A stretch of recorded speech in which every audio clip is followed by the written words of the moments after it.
Not many agencies get to say one of their first inbound inquiries was Coca-Cola. Going viral is not the solution. The idea should be to build the business in a solid way, in a foundational way, instead of chasing those quick viral moments. You started the Minimalist in 2015 and you've now become one of the most recognized Indian creative agencies. We actually never thought that we'll be building this into an agency. Like, one of our early inbounds was from Coca-Cola. What was the original problem you were looking to solve?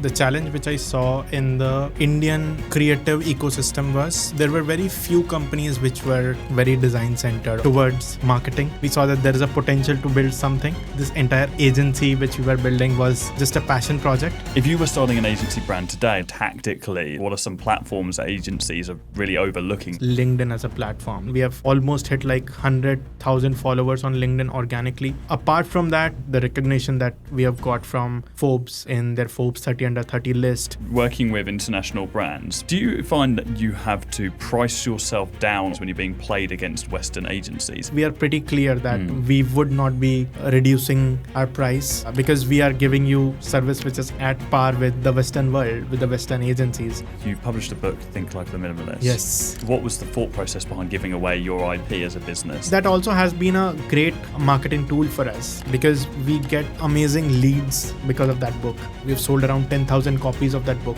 If you were building your agency again from scratch, what would you do differently now? I think that...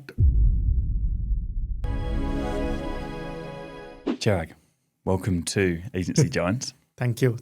Really excited for this. You started the Minimalist in 2015 while still at college, and you've now become one of the most recognized Indian creative agencies. Yeah. What was the original problem you were looking to solve? Yeah. So if I look back like to 2015, the challenge which I saw in the Indian creative ecosystem was there were very few companies which were very design centered or which had a very differentiated digital first approach towards marketing. So that was one very interesting gap that we saw.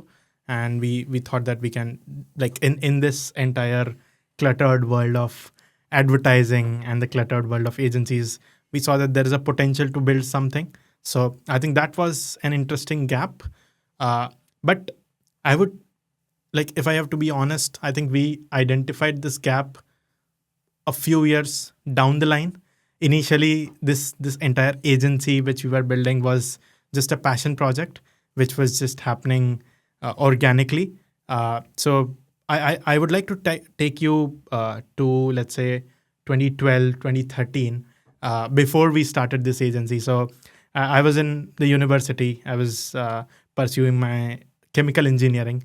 And there I realized that my passion actually lies in design, creativity, marketing, coming up with very thought-provoking ideas. So I started practicing that, and I completely immersed myself into this particular field, learned design on my own, learned all the design softwares on my own while in college. And then in 2014, I was pretty sure that, I want to build a career in this. And minimalism as a concept was something which was very fascinating at that time for me. And I thought that this is something which I would want to build something on. And so I was doing an internship with an advertising agency. And during that time, I kind of realized that there is this gap which exists. And this was like a very big, one of the group agencies, the biggest, I would say, in India at that time. So I was just an intern there, but I kind of observed a few of these gaps. And then I met the right co-founder, and he was also very passionate about the entire creative ecosystem. He was very passionate about writing. So both of us came together with our complementary skill sets and built this brand, The Minimalist. We actually never thought that we'll be building this into an agency. This was just like a community creative project. So what we used to do was we used to create minimalist, thought-provoking content around various social issues which were existing in India at that time. And people started liking that kind of work, and then brands started organically reaching out to us that if you're doing this for yourself and if you're doing this for fun, why don't you apply similar principles to us and help us build our brand in a very differentiated way. And these were not very small brands. Like I remember, like one of our early inbounds was from Coca-Cola, and because Coca-Cola also kind of believes in minimalism and very thought-provoking kind of marketing. So yeah, I think those I would say were the early days in terms of building this business. What would you say, or how would you define minimalism back then when you first started? Yeah. And how has your definition of minimalism changed today? Yeah. So I would say when we started the company, minimalism for us was mostly a visual design philosophy, because that was something which was pretty powerful, trending, differentiated at that point in time. But over years, the way we have evolved, the entire definition of minimalism is something very different. So today, I would say the way we approach brands is minimalistic more from a strategic point of view. By that, I mean like we have built a 3-step process to approach every brief, every brainstorming session. So we have this framework called Include-Exclude-Focus. So in Include, what you do is you include whatever relevant data points you have around any brief. Then you kind of look at the drawing board. You, in a very sharp way, you exclude things by asking the right questions. And then with the things which are remaining, you kind of focus and narrow down and sharpen the brief and get to the first principle thinking and build the brand. So that is how for us minimalism has evolved. So today for us it is not just about the visual style of being minimalistic. It is about creating maximum impact for the brand by deploying the perfect amount of tools or perfect amount of creativity. Yeah. Just enough. Yeah, just enough, I would say. Yeah. How did the early stage service look? So you were essentially almost like a media community to start off with, fair to say. Yeah. And so when these brands are approaching you like Coca-Cola and you start working with them, what are you tangibly doing for them? Yeah. So in terms of our journey, it has overall evolved from being a very transactional services agency. So initially, the kind of work which we were doing was mostly around creating visual identities, creating some social media campaigns and things like that. It was, I would say, very transactional work because we were just out of college. Then the kind of work which we started doing was more value added, which was, I would say, getting into UX strategy and brand strategy and a few of those things. And now the way I would say we have evolved is it's a mix of advisory plus value add.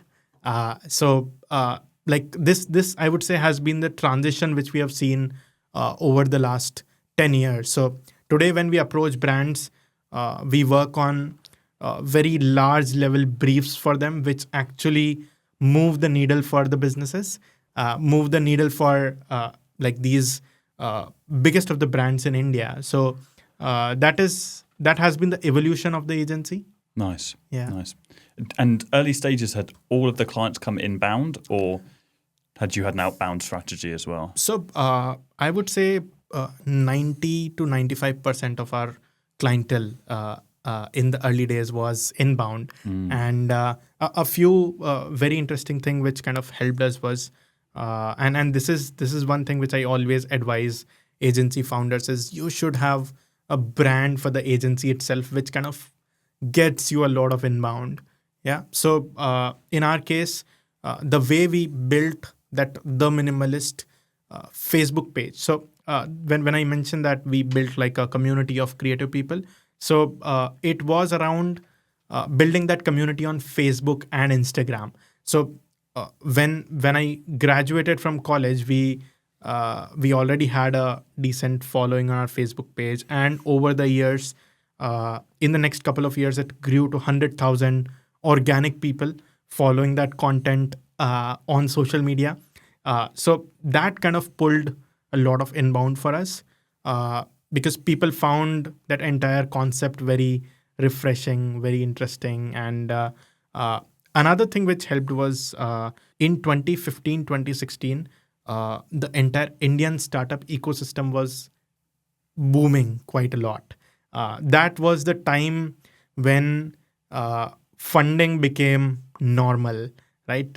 So in 2009, 2010, venture capitalists started getting into India. And by 2015, 2016, they were very active.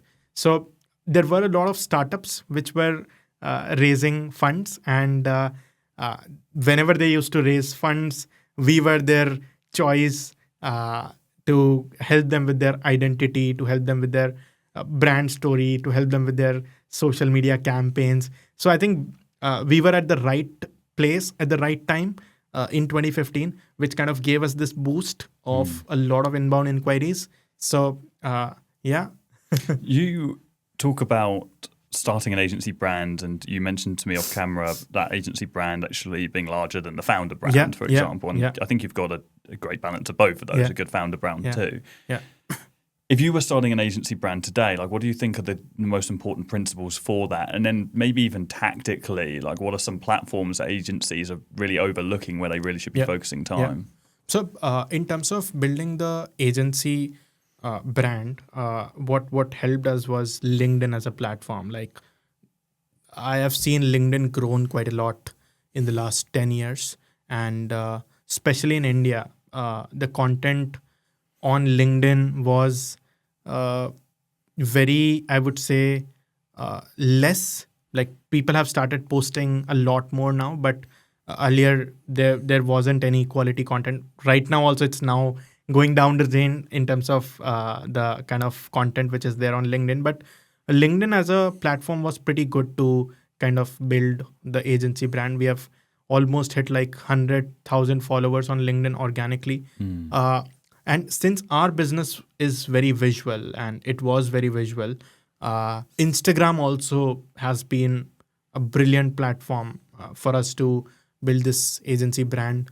Apart from that, some PR, I think the recognition that we have got from Forbes in their Forbes 30 under 30 list, the recognition that we got from LinkedIn itself, like as one of the top startups in India. I think those kind of things also helped build the agency brand. And another thing with us was that we were kind of carrying this entire torch of minimalism in creativity.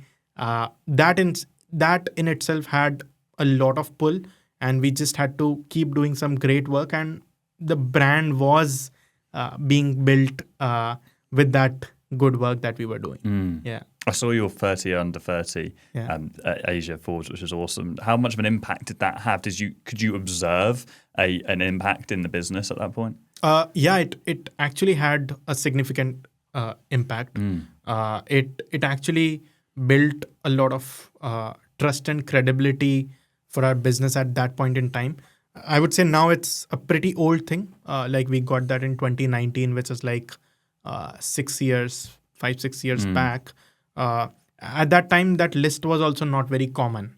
Now, I think because they have like 300 founders every year across different locations. So there are a lot of people in that list. But at that time, I think that list was pretty new. So it had that weightage. It had that trust. So yeah. It looks good in the LinkedIn bio. It does. It does. It holds a lot of weight. Yeah. Was there a moment you worked with not many agencies to get to say one of their first inbound inquiries was Coca-Cola? That's pretty exceptional. Was there a moment in the agency where you really felt like you'd earned credibility in the market, or did that come pretty early from day one? So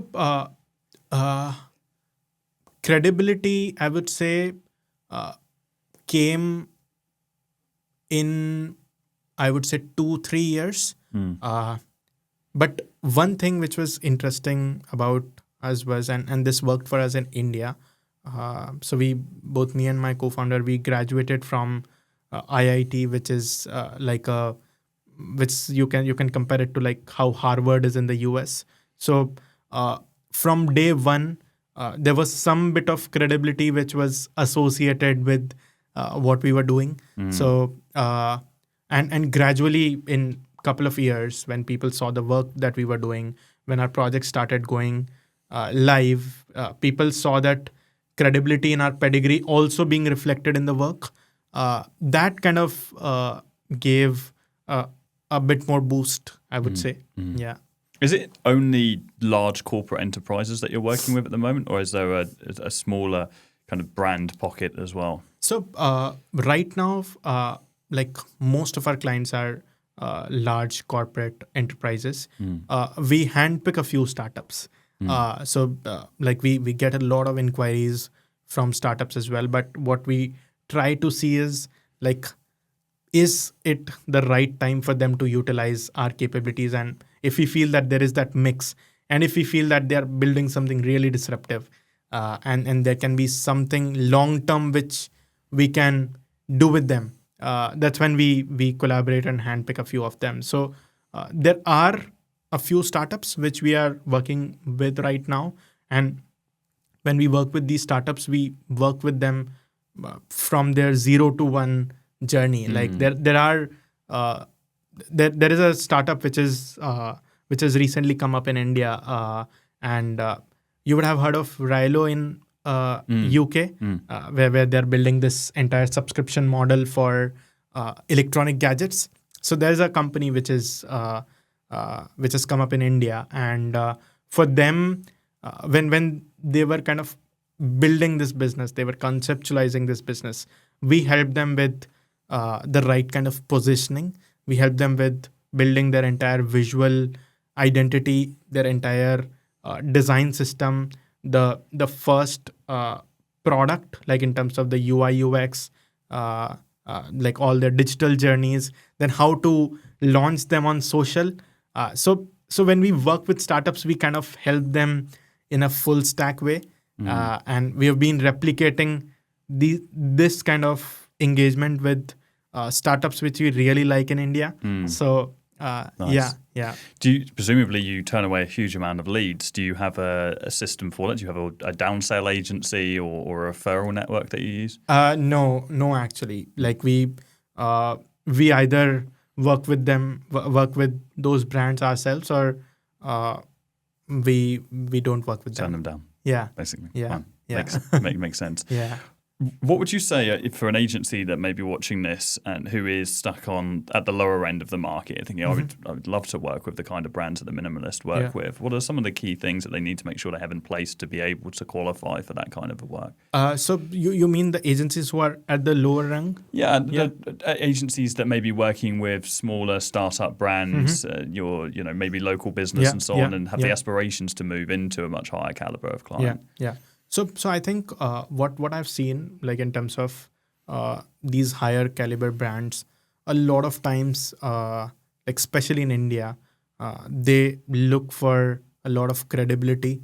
Because in these corporates, and this is an interesting thing in a lot of B2B businesses, that every sales that you close or every client that you close, there would be around 8 to 9 stakeholders who would be involved. So it's important for your offering to be very strong for it to go through all those 8 to 10 stakeholders. It should be competitive enough for it to go through the procurement teams, because when you kind of grow and when you are looking for those bigger clients, there are like 10 other companies who are kind of fighting for that. So you need to have the right kind of case studies, and you need to kind of pitch them in the right way. You need to have the right kind of solutions which can really work for them. So I think it has to be a mix of a lot of things. It has to be an orchestra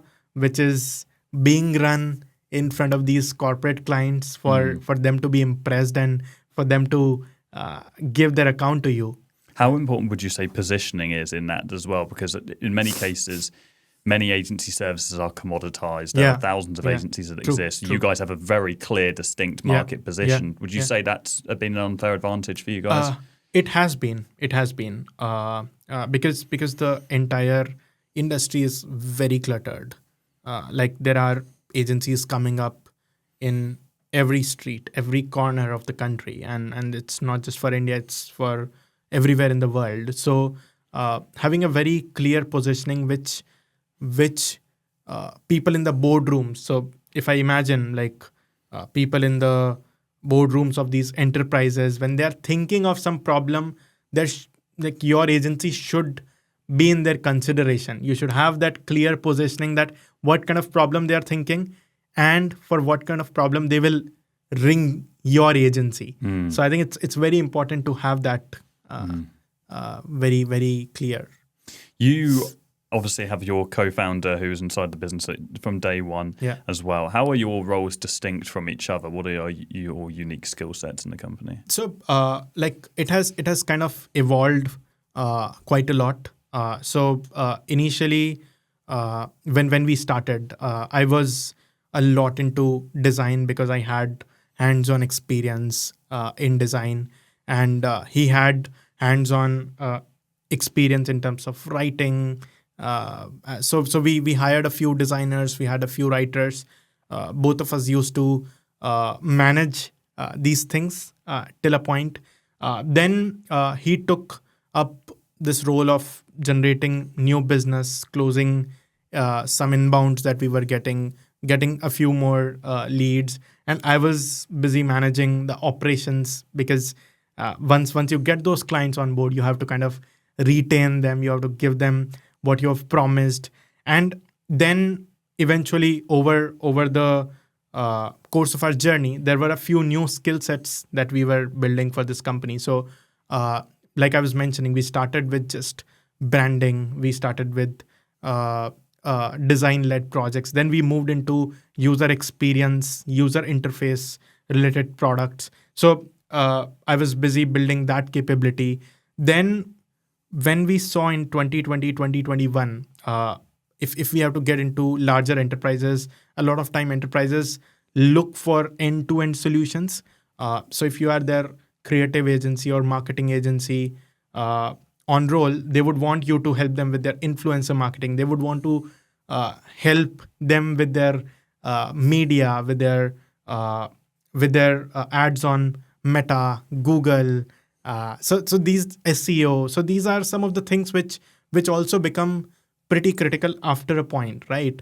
So I took up this role of building these new offerings for the agency. So those were some of the things which I was busy doing in the last couple of years. So like building some of these ancillary services which can help the agency become a lot more holistic in terms of their offerings. And while building these new services, that also requires a 0 to 1 kind of a mindset, because you need to build some of these in a very frugal way, because agencies are bootstrapped. So you can't have like the most senior people. You have to work with talent which is good but needs some guidance, some training. So like the last few years that I have spent have been more on this front, while my co-founder has been managing some part of operations, some part of new business. But I would say that new business is something which is a role of co-founders at every point in time while building agency. Like you have also built agency, so you know that new business is something which comes through the founders network or through referrals. So that is how we have kind of split our roles, and we have built this agency so far. Nice. How do you? I mean, it sounds like you're a full stack agency, now, and that has evolved over time, which is interesting because I speak to so many agencies, and some will take the mindset of, we need just to stay in this lane and we focus on this one thing. We do SEO and we do it incredibly well, and there's no real right or wrong answer. It just depends on what kind of agency you're trying to build. Have you found that over time you've built departments that maybe haven't worked in the company and you've had to get rid of those? And how are you looking at new complementary services in a way that doesn't become a shiny object and a distraction from the North Star? Yeah. So like in terms of the way we have decided to build some of these offerings, there has been some logic, and there has been a lot of debate around if we should build these or if we should not build these. So a couple of years back, we kind of built a very clear purpose for the company, like why do we exist and why are we coming to work every day? And that purpose statement is helping businesses win through inventive solutions, right? So the fundamental of our business today is how can we help the client win? How can we help the client with their briefs? Now, that solution a lot of times comes from influencer marketing. That solution a lot of time comes from the right kind of media strategy. That solution comes a lot of time from them ranking better on the search. So that is how we kind of evolved into building some of these departments.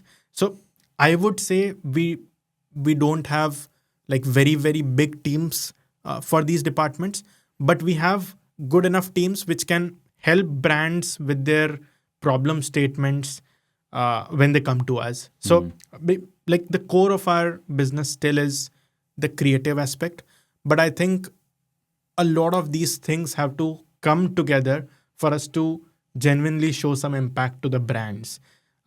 So that has been the reason. And we have seen that influencer marketing today is deeply linked with creative, right? Like there are so many amazing ways in which you can use influencer marketing in a very creative way for a brand. Like, so there's a brand that we are building. I would say it exists. It's a very big legacy company. They are in the space of batteries, and it's a brand which I have known while I was growing up. But now the problem statement that they have is that they want to appeal to Gen Z and they want to make their brand relevant for Gen Z.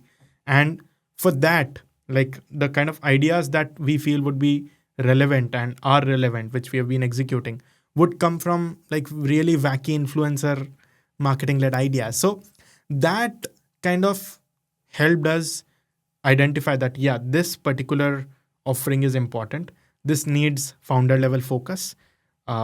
Media also, by media, I mean running ads and helping the brands with the distribution for the creative ideas. Because that's when the brands will actually realize if the ideas are working for them or not.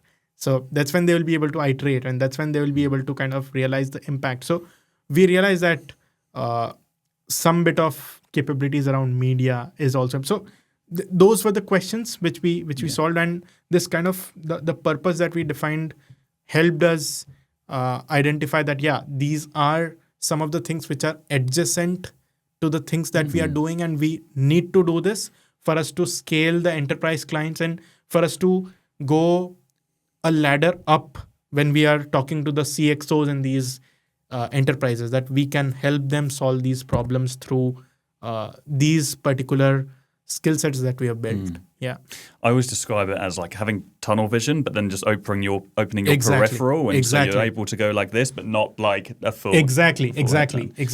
So there were a few things which we decided that we will not do very deeply.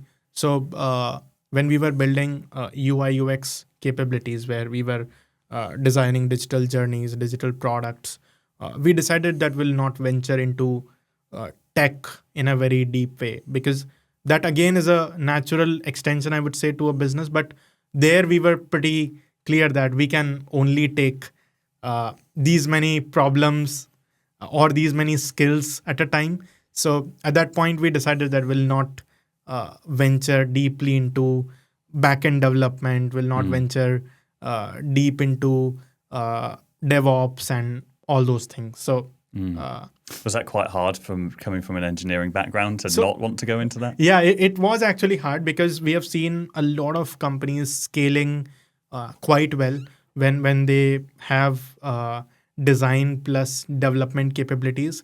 But we felt an inclination towards the creative side of things, towards these other things, and we were also realizing that tech is a different beast altogether. Like, if you have to get into it, you have to like just get very very deep into it.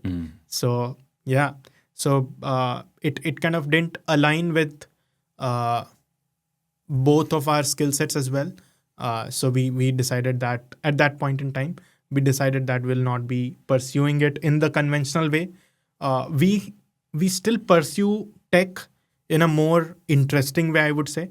Like, rather than it being in the conventional backend development or that format, we try to implement campaigns with creative tech.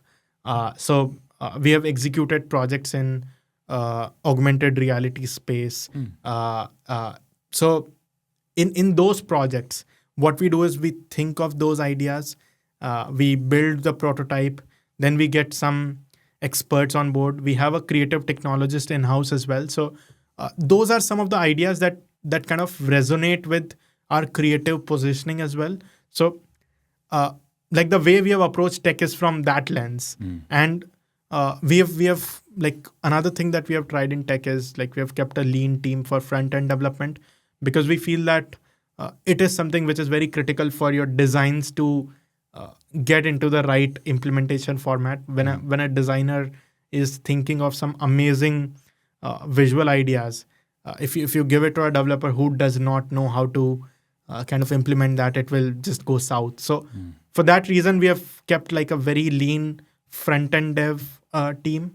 But yeah, I think that's a very interesting thing that you asked, because it's very easy for founders to get completely distracted in the journey. Yeah. You've obviously gone from the two of you to now over 150 team members in offering such a wide variety of different services. Many agencies, of course, when they're really lean, will operate on a pod structure of sorts where you kind of copy and paste the team to increase its capacity. Presumably, you're not on that structure and you're more head of departments and so on. Can you talk on team structure and org structure somewhat? So we have actually gone through that journey where we had that pod structure in between, where we kind of built some pods for different brands and people leading these different pods. But we realized that operationally that was not very easy and that was not very efficient also. So gradually the way we have moved is in the head of department kind of a model, where we, let's say, have a VP of account management. That person would have various account directors, and that account director would have a few set of brands. Then in terms of creative also, there is a national creative director. That person would have various creative directors, and those creative directors then managing their set of brands. So I honestly felt that this structure has worked better for us compared to the pod structure that we built earlier. So yeah. How has it been getting talent in the agency space in India? Obviously been a completely different market to what I'm used to here in the UK and in the US. How has talent acquisition and team growth been in general in that space? Is the agency industry a thriving industry in India from day one, from when you started the agency, or were you very much at the birth of the industry booming in the space? So like when we entered this industry, it was actually in a thriving phase. There was already a lot of good talent. Nice. And for us, the job was just to kind of build the right kind of agency brand and attract them.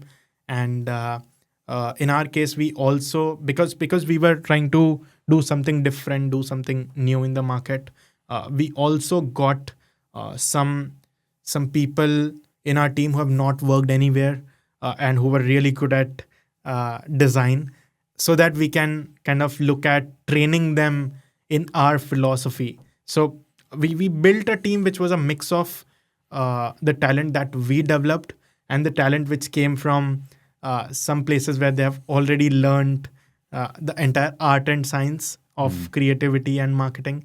So it has been that kind of a strategy in terms of talent for us. Nice.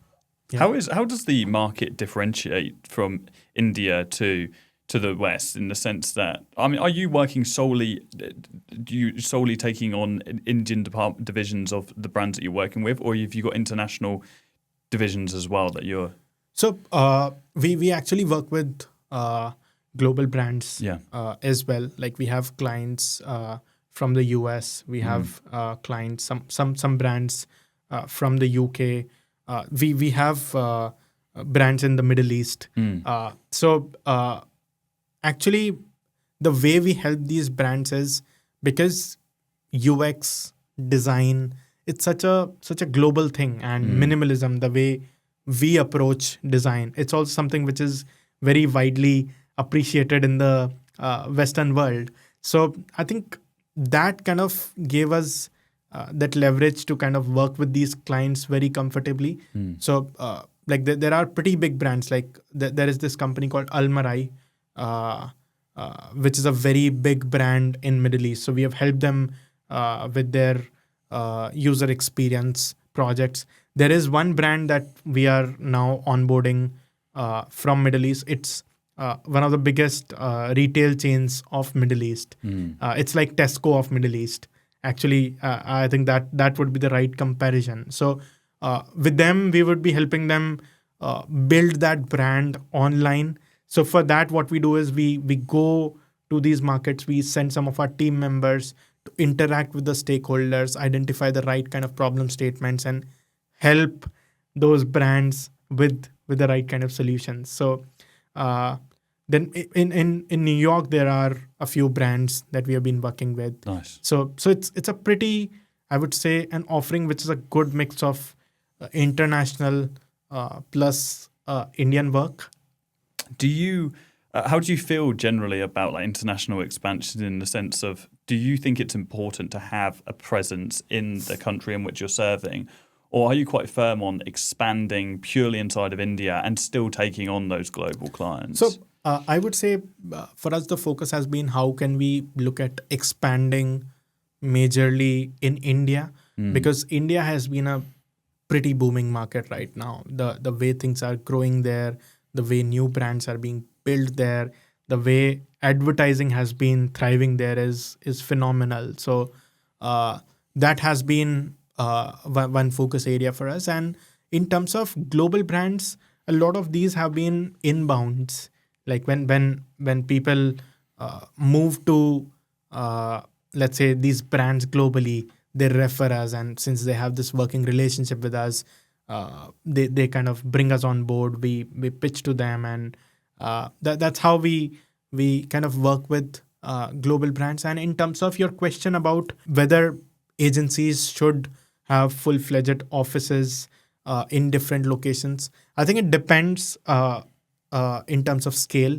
So let's say if we get 3-4 very big brands in Middle East, which can kind of sustain a solid team, a solid local team, then it definitely makes sense to kind of build a team which can serve that market and kind of scale things there. So, but if that's not the case, then I would say maybe you can have account management or sales teams in some of these geographies who can help you close some of these deals. Nice.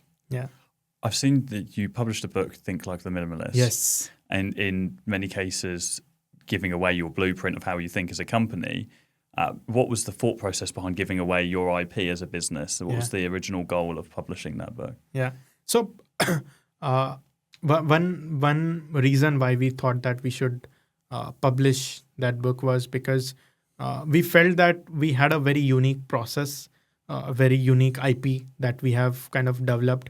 And that is something which very few agencies have. And that's when we thought that we should kind of put it out there and let people learn that entire art and science of minimalism.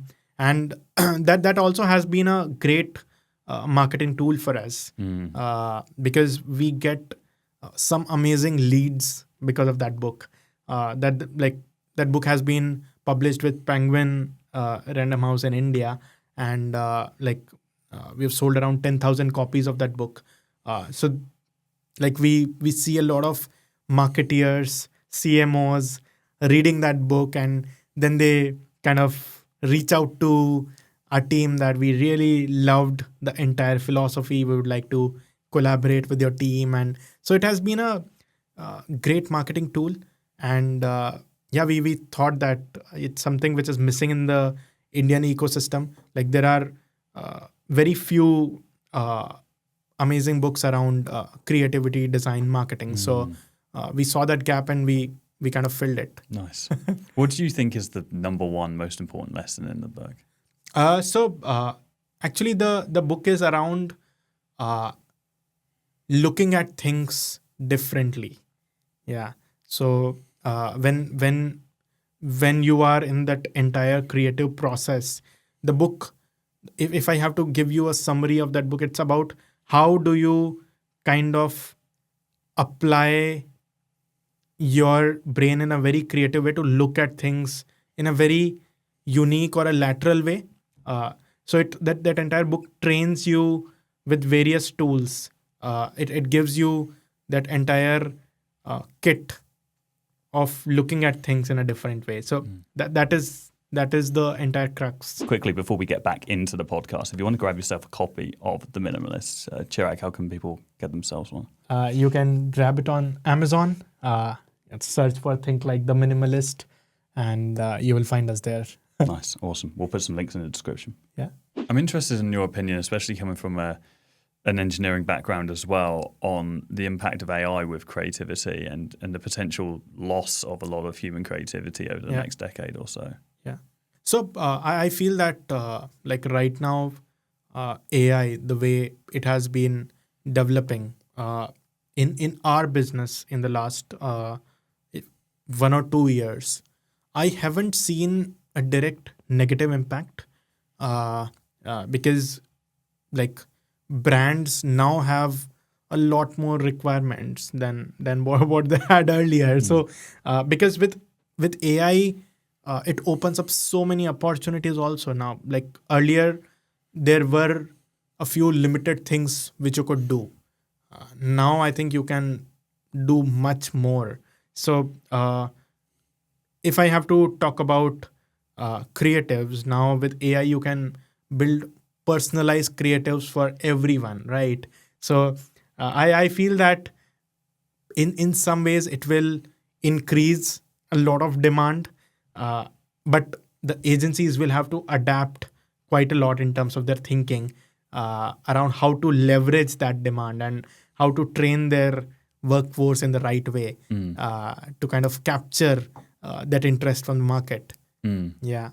Are there any specific systems that you've built with AI that have made a big impact in the business? So in terms of AI, the things that we have been trying is in terms of video production, we have been a lot of films which are, I would say, where not a very high quality production is needed. We have started doing that with AI. And I think that has saved quite a lot of human power, human potential. And now with respect to the entire tools, the way a lot of these tools are developing, Photoshop, Illustrator, Figma, I think all of them have amazing AI extensions. So our teams are now trained in terms of how to put the right kind of prompts. What are the tools where you will get the right kind of solutions for a particular problem? So we've been kind of conducting a lot of training around those tools internally for people to actually understand these things.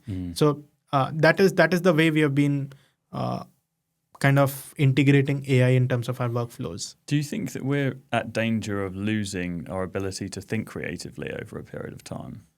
I think it's something which is very hard to answer right now because we don't know how AI in the long term shapes up. Like when people are talking about AGI, doomsday, I think those are the days in those kind of scenarios.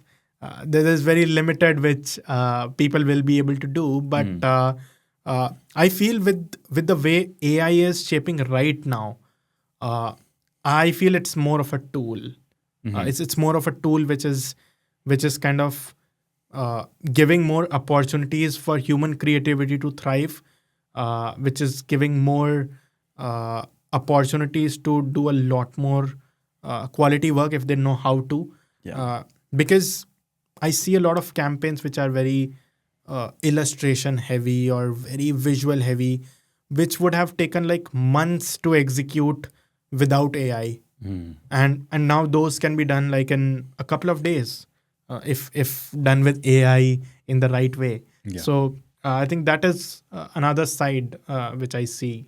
Yeah, we can operate a lot leaner and Exactly. produce a lot more work. Exactly. Sometimes at the cost of clients' perceived value of the service at least, but that's only something we can adapt to. Do you think that on a global stage, working with international brands, do you find, and I'm interested, we spoke off camera about company revenue levels and so on, do you find that you have to price yourself down on a global stage with larger companies when you're being played against Western agencies? Is that ever something that impacts you? So that is an expectation which Western clients usually have when they work with Indian companies. But in our case, we are pretty clear that we would not be reducing our price because we are giving you service which is at par with the Western world, with the Western agencies. So a lot of times we kind of lose clients because of that. But we are like, no, I think if we are working with you, we'll be working with you on our rate card. Not because we'll not be reducing costs because we are based in India. Of course. Yeah. Where are you going as a business, as an entity? What is the long-term vision? Is it just continue expansion and can you see yourself staying with the Minimalist forever, or are you building towards an exit or a roll-up of any sort? So in terms of the focus for us right now, the way we have been building this agency is that how can we look at solving even bigger problems for brands, like how I was mentioning earlier, we were more on the transactional side, then we moved into the value added, then now we are moving towards even bigger briefs where brands are giving us very interesting problem statements. So the idea right now is to see how we can create much more impact for these brands and kind of increase our LTV with these brands, like and I feel there is still a lot of opportunity to kind of build a very big agency brand in India. So the way we have been approaching it right now is we are building the right kind of leadership team for this agency also to kind of keep growing. And in terms of opportunities and all, if there are some really great opportunities where we see like there is a solid strategic collaboration possible with someone which can unlock like the next level of growth for us, we have always been open. Yeah. Nice. But I think I still see a lot of organic growth potential in this business even right now with the kind of team and the leadership that we have built. Nice. Yeah. I don't want to backtrack, but as you were speaking, I just had a thought, and I think this will be really valuable to lots of people to watch this podcast. I have a huge segment of our audience in India, and I'm always, so it's great to see there's such an entrepreneur culture in India, and many people, lots of the people I help start agencies are from India. Time and time again, I come across this conversation where people want to start in India, but they don't want to work with Indian clients. And they say, I want to work with the US clients, I want to work with the UK clients. And my advice is always start local, get your credibility, leverage where you're at. And if you want to expand internationally, then fine, do that later. But you very much are, you've not followed that rule at all. You've gone completely against that. You're testament to what can be built in the Indian market. What would you say to one of those like smaller, aspirational, new start entrepreneurs who maybe wants to get involved in the agency space, who doesn't see the value of being in the Indian market when very clearly there's an exceptional market there? So I think, so if you have to build an agency in India, you will have to have like patience. You will have to kind of go through that drill, because when you are in that journey where you are doing a lot of transactional work initially, when you are building that agency, there will be a lot of disappointment which you will feel every day, that it's very hard to deal with Indian clients and all that. So I think one needs to have that patience. One needs to have that that clear positioning, and India actually has a lot of potential for big agencies, people to build really solid, creative, differentiated, or not just creative in different areas, like in performance marketing, in generative engine optimization, in influencer marketing. There are very thriving agencies which have been growing in India. So I think it will need a lot of patience. And once you reach the enterprise clients, that's when it's a lot of fun seeing the impact which you can create.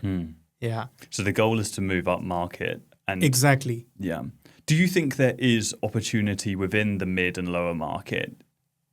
I would say there is, but the offering will have to be a bit tailored and bit different for them.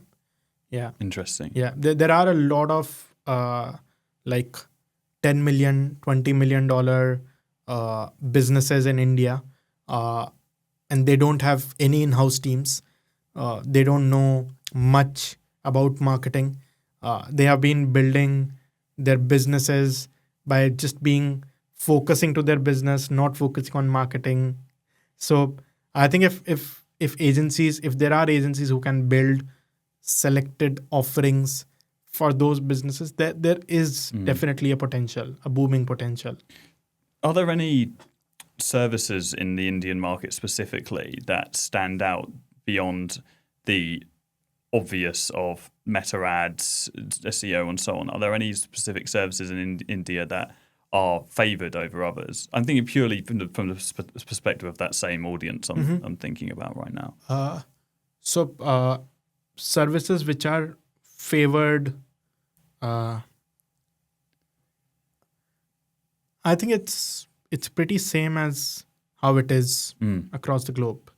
One thing which is different about India is clients, they want quick results. That is, don't we all? Yeah. And I think from that point of view, like with perf ads and all, a lot of times you can show quick results because there is, let's say, if there is already some level of awareness about the brand, you can show some impact. But it's hard to sustain those relationships because a brand is usually built with a solid level of brand awareness and mix of perf. So like I would say that there isn't any specific favorable service that I have seen. But yeah. If you were building your agency again from scratch today and you were going back, what would you do differently now? So if I'm building the agency back, I think I would still like to build it the way I have done it so far. What I would do differently is, I think in our case, there were a few years in between where we were still focusing on a lot of low impact work. And that was because of the nature of the business and all that. I would like how it can be high impact from the beginning, like a lot more high impact work. So I think that impact would be one thing that I would want to change if I have to build it again. And by that, do we mean social impact or impact as far as being close to revenue with the service? Yeah, impact being close to moving the needle for these clients, where you feel that kick that you are helping that client move their product off the shelf. Like I think that kind of thrill I would want from day one. Makes sense. Yeah. Just moving into something a little bit tactical for a moment, you guys have got to build an exceptional brand across all platforms, from founder to your agency brand. If someone's looking at this and they've taken a lot of inspiration from everything that you've said, and they want to start a brand, but don't want to waste time on, trying 1,000 different things. Like, if you were to start a brand again, where would you be looking to spend your time, and how often would you be looking to post? So building brand for the agency, you mean? Yeah, sure. But then also founder, I think it'd be really important to talk about. Yeah. So I would say if I'm a new founder trying to build the agency, or even an established founder today that just doesn't have a good brand. So I feel that they should focus on some solid work which can do the talking. And that is the best way to build the brand today on social media, because if you don't do good work, then it's easy for people to see through the bullshit. So I think your work should do the talking and build the brand. That's what I feel. Nice. Yeah. Work your way up to some big case studies. Exactly. And those case studies should be shareable, not just by your team, but people in the industry. They should talk about it. The media should talk about it. I always say that the point in which you really gain full momentum in an agency is when your prospective clients want to be your existing clients, because they want to be that company, regardless of the agency. Yeah. The agency is just a vehicle to get them to that point. Totally. Yeah, it stops becoming that point. Is there a pivotal client then, when you think of when I say that? Is there a client that comes to mind that unlocked a lot for the agency? Yeah, actually, so there is one client which is in the insurance space. Tata AIG. Have you heard of Tata Group? It's a pretty global brand, like from India. Okay. And they own Jaguar and like yeah. So they are the parent company. And so they have this insurance vertical in India. So we built the entire UI UX and digital journey for online insurance for them. We made the entire insurance buying process 2 to 3 clicks long for them, and that case study was widely appreciated in India, like in the entire design community. Like there were awards which we won for that, and that got us a lot of insurance brands.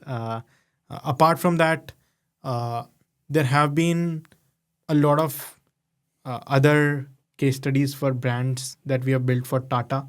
So we have worked with Tata for around 5 to 6 of their brands, and those have been pretty phenomenal, which were pivotal in terms of our journey. And then when you get that new case study in the company and you're like, wow, we've got something here, let's squeeze this juice. What do you do? Are you sending that to press? You're posting it on social? Do you have a framework for that as such? Or is it just let's get this thing out to as many people as possible? So what we do is we kind of build that case study. We also send it to press because that's the best way to kind of reach the right kind of stakeholders. We put it on social. In some cases, we promote those case studies also. We also send it in our newsletters, which we have monthly newsletters. So that is another avenue. So we try to see how we can send this to as many people as we can. Nice. Yeah. I've got some quick fire questions for you. Yeah. What's the best piece of advice you've ever received? Best piece of advice I have ever received. I think while building the journey, while building this business, it was around being focused to what we are doing and not getting distracted with building products or because it's very easy for businesses to get distracted that why don't you build this product? Why don't you build this software? So I feel in the journey so far, the way we have been able to come to where we are, I'm pretty happy that we could build a really solid foundational services business without any distraction. And this was the advice which we got from a lot of people while we were on this journey. Nice. Yeah. Contrasting now, what's the worst business advice that you hear often? Worst business advice. That's a pretty interesting and thought-provoking question. I think one thing which people always, and this is for brands which reach out to agencies and even agency founders who are trying to build brands. Like a lot of times people chase virality, and this is a piece of advice which people keep talking about, that you have to go viral. I feel that going viral is not the solution, and that is a thing, that is an advice which keeps on circulating in the entire business ecosystems. I think the idea should be to build the business in a solid way, in a foundational way, instead of chasing those quick viral moments. I think that is one worst advice. Yeah. It's interesting you say that. We spoke off camera that I have a YouTube channel, and very often the content team will optimize for getting some viral content. Yeah. And time again, I remind the team when we have another piece of viral content, I'm like, look at how little business impact this video had. Exactly. It made you feel good, but it didn't do anything tangibly. These are the numbers behind that. Yeah. So that's interesting. One skill that every agency owner must master. Facing rejection. Yeah. Nice. Because like you face rejection so many times a day. Can you think to a time where you lost a tender or a pitch and it forced you to change the way that you approach? Yeah, actually, there have been quite a lot of those instances. Every pitch, every rejection kind of gives that learning opportunity of like going back and improving the foundations. And I would say almost all of the rejections have kind of led to some sunset meetings where we have identified what didn't work and what needs to change. Always. A book that's changed the way that you think. A book that changed the way I think. Actually, I don't read a lot of books. Yeah. How do you learn? So I learn through experiences. Like I'm a very experience-oriented learner. I learn from interacting with people. I read blogs. When I learn by doing things. I'm a very experiential learner. And I love traveling. So wherever I go, I try to learn more about how businesses are being built in those geographies. When clients are kind of talking about their problem statements, I learn from them. When I'm interviewing candidates, I try to learn from them. So I try to learn from a lot of these sources. Nice from people. Yeah. Is there maybe a podcast or a blog rather? So earlier in terms of our journey, I used to follow a lot of these websites like Ads of the World, and I don't know if they're pretty popular now or not. But yeah, those were some of the things that I used to follow quite vividly earlier. Nice. And finally, one tool or software that you couldn't live without in your agency. One tool we couldn't live without. I think it would be the Adobe suite. I think that runs our company. Fine. Like we use Illustrator, Photoshop, Firefly, After Effects. So what's the CRM? The CRM of choice in India? It's Zoho. Zoho. Yeah. Interesting. Zoho for project management as well? Yeah. Zoho is pretty big there. Interesting. Zoho's a big company here, but mainly for domain registration rather than for project management. Okay. That's it. Everyone is Notion and ClickUp obsessed. Yeah. Awesome. Chirag, it's been an absolute pleasure. Oh, I didn't even realize how long it has been. It was incredible. It was lovely talking to you. You too, man. Yeah.